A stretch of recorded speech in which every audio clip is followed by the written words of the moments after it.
Değerli kardeşler, bugünü Derdokazken Mescidinde iftar süfresi açılır.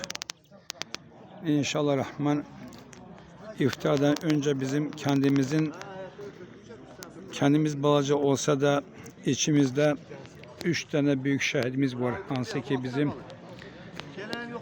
torpaqlarımızı işgaldan azad etmekten ötürü canını veren şehitlerimiz var. Her il biz iftardan önce onlara adına zikri getiririk. Biz gelirik. Maşallah burada hoca cemaat yavaş yavaş hazırlık gelir. Yavaş yavaş hoca süfre hazırlıyorlar cemaat. Şimdi bizim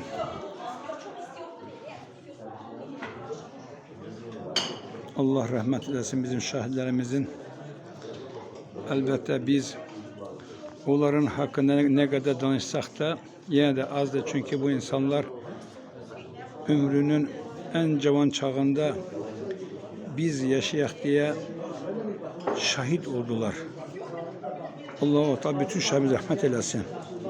Ve bu güzel iftar süfresini kabul ederek Allah-u Teala devletimizde daimi emin amanlık olsun, birlik beraberlik olsun.